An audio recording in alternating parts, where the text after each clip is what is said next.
अरे भाई तूने न्यूज देखा क्या? टाटा ग्रुप ऑफ कंपनीज ने एयर इंडिया को वापस खरीद लिया। वापस खरीद लिया मतलब टाटा की थोड़ी थी एयर इंडिया कंपनी। अरे टाटा ग्रुप ऑफ कंपनीज की थी air India company, JRD Tata ने खुद शुरू किया था।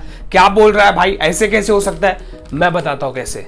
एयर इंडिया एक ऐसा टॉपिक जो आजकल फिलहाल सबसे ज्यादा चर्चा में है, लेकिन बहुत सारे लोगों को एयर इंडिया का इतिहास नहीं पता। बहुत सारे लोग फिलहाल रतन टाटा का एक पोस्ट शेयर कर रहे हैं अपने इंस्टाग्राम पर, जहां पर लिखा है वेलकम बैक एयर इंडिया। लेकिन अब लोग ये बात लगातार सोच रहे हैं कि वेलकम बैक एयर इंडिया क्यों कहा जा रहा है?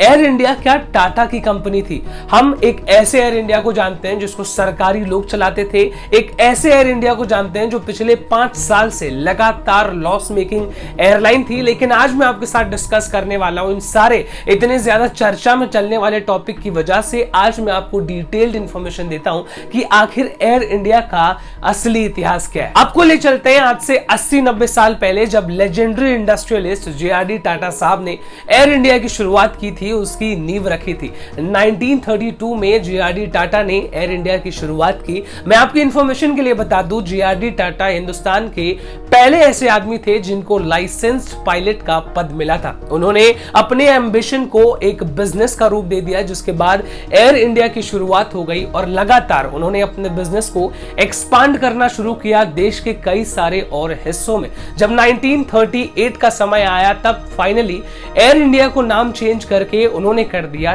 टाटा एयरलाइंस, क्योंकि obviously Tata group of companies का एक काफी बड़ा हिस्सा था, इसलिए इसका नाम टाटा एयरलाइंस कर दिया गया था। और शायद यही वो वजह है जिसकी वजह से टाटा ग्रुप ऑफ कंपनी सारी जगह पर यह बता रही है कि वेलकम बैक एयर इंडिया। अब आपको कुछ लिंक समझ में आने लगा होगा, लेकिन कहानी बस इतनी सी नहीं है। कहानी में और काफी सारे ट्विस्ट एंड टर्न्स आए, जिसकी वजह से ये प्राइवेट ओन्ड कंपनी सरकारी बन गई। 1938 में जेआरडी टाटा ने एयर इंडिया का नाम बदलकर टाटा एयरलाइंस कर दिया और देश भर में काफी ज्यादा उन्होंने अपना बिजनेस बढ़ा लिया था। लेकिन अब उनकी नजर थी इंटरनेशनल बिजनेस पर, जहां पर श्रीलंका और कई सारी जगहों पर उन्होंने अपने बिजनेस को एक्सपांड तो किया।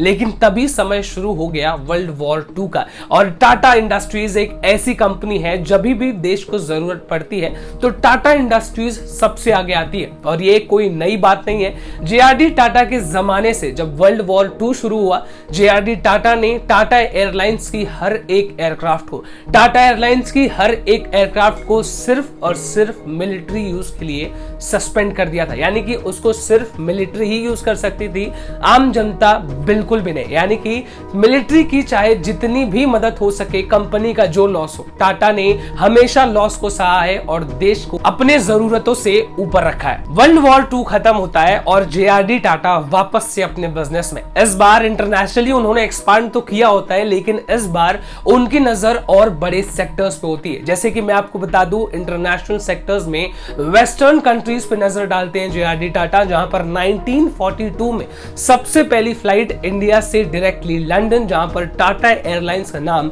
काफी ज्यादा बूम हो जाता है। मैं आपको बता दूं, इंटरनेशनली दूसरी कंट्रीज की एयरलाइन से अगर कंपेयर की जाए तो टाटा एयरलाइंस उतनी बड़ी एयरलाइन नहीं थी, लेकिन अपने सेक्टर में टाटा एयरलाइंस एक ऐसी सर्विस दे रही थी कि दुनिया भर की एयरलाइंस टाटा एयरलाइंस के बारे में बात करती थी, उनसे जलन रखती थी, क्योंकि टाटा एयरलाइंस एक ऐसी एक्सेप्शनल सर्विस अपने कस्टमर्स को, अपने ट्रैवलर्स को देती थी, जहां पर दुनिया भर की बड़ी बड़ी एयरलाइंस उनसे हक्का बक्का रह जाते थे। यह अच्छा समय जेआरडी टाटा के लिए बहुत ज्यादा टाइम तक नहीं चला, क्योंकि 1947 का दौर आया। 1947 यानी हिंदुस्तान को मिला इंडिपेंडेंस, और तब दौर शुरू हो गया नेशनलिज्म का, यानी कि हर चीज को नेशनलिज्म से जोड़ा जाता था। और तभी एयर इंडिया यानी कि टाटा एयरलाइंस के अंदर सरकार ने 49% स्टेक ले लिया और नेशनलिज्म के अगेंस्ट थे जेआरडी टाटा, क्योंकि जब उनकी कंपनी में सरकार ने स्टेक ले लिया तो टाटा एयरलाइंस से नाम बदलकर वापस से उसको एयर इंडिया कर दिया गया, क्योंकि सबके खून में नेशनलिज्म दौड़ा करता था।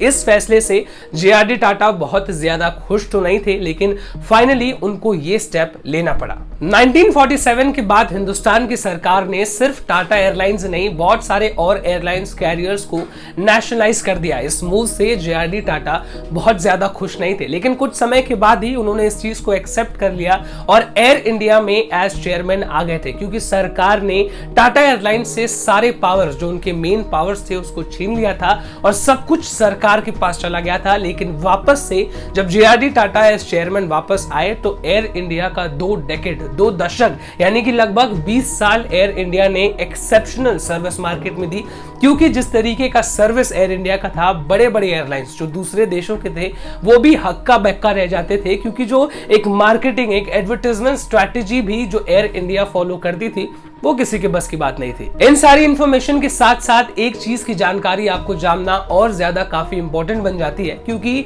एक चीज की जानकारी जेआरडी टाटा को हमेशा से थी, लेकिन सरकारों को समझने में काफी लंबा समय लग गया। जेआरडी टाटा हमेशा से कहते थे कि एयरलाइंस चलाना सरकार का काम नहीं है, सरकार का काम है देश को चलाना, एयरलाइंस चलाना सिर्फ बिजनेसमैन लोगों का काम है। सरकार इस चीज को बहुत ज्यादा एफिशिएंटली नहीं कर पाएगी, क्योंकि ज्यादा समय नहीं हुआ जब जेआरडी टाटा गुजर गए, एयर इंडिया धीरे धीरे सरकार के कब्जे में आने लगा और पूरा कंट्रोल लगभग एयर इंडिया का सरकार के पास चला गया। जिसके बाद आप जानते हैं कि एयर इंडिया की सर्विस कितनी बुरी हो गई, लोग एयर इंडिया में चढ़ने से पहले सोचने तक लगे, यानी कि लास्ट 5 साल में एयर इंडिया इस कदर तक आ गई कि वो एक लॉस मेकिंग एयरलाइन बन गई। फिर वो समय था और आज का समय। अब आप सुनते होंगे हमारी फाइनेंस मिनिस्टर निर्मला सीतारमण को कहते हुए कि एक एयरलाइन की कंपनी को चलाना सरकार का काम नहीं है, सरकार एयरलाइन की कंपनी को बहुत ज्यादा एफिशिएंटली नहीं चला सकता। 2018 का दौर आया जब सरकार ने डिसाइड किया कि 76% कंपनी का शेयर किसी प्राइवेट कंपनी को दे देते हैं,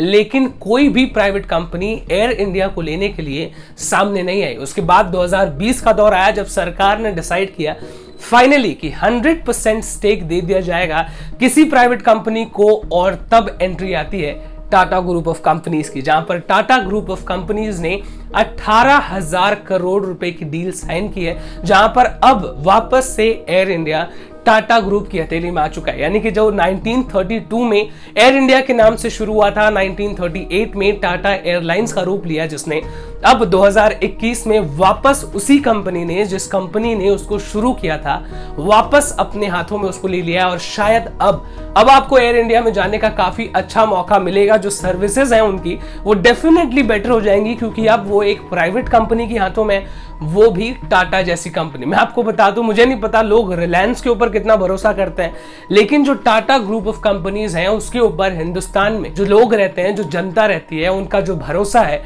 वो एक लेवल ऊपर का है। ये जो पूरी डील है 18,000 करोड़ रुपए की 1932 से लेके 2021 तक की, जहां पर अब ये पूरी डील एक अच्छा रास्ता लेती हुई नजर आ रही है। अगर ये डील गो थ्रू होती है तो मुझे लगता है कि आपको एक बार फिर से टाटा एयरलाइंस में जाने का मौका मिलेगा। हाँ, ये बहुत ज्यादा मुश्किल है कि एयर इंडिया के नाम को हटाकर वापस से टाटा एयरलाइंस लाया जाए, क्योंकि विस्तारा जैसी कंपनी भी टाटा ही ओन करती है। लेकिन अब देखने वाली बात होती है कि आखिर ये सारा कुछ कितना अच्छे तरीके से गो थ्रू करता है, सरकार की तरफ से निकलता है, टाटा एयरलाइंस को मिलता है, और कैसे वापस से ये जो यूज में होती है चीजें, ये किस तरीके का रूप लेंगी।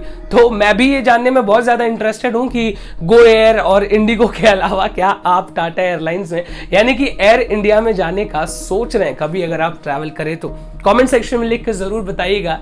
ये पूरी इंफॉर्मेशन अगर आपको अच्छी लगी हो तो इस वीडियो को लाइक, शेयर, सब्सक्राइब कर दीजिएगा। This is me Devesh Singh signing off. जय हिंद।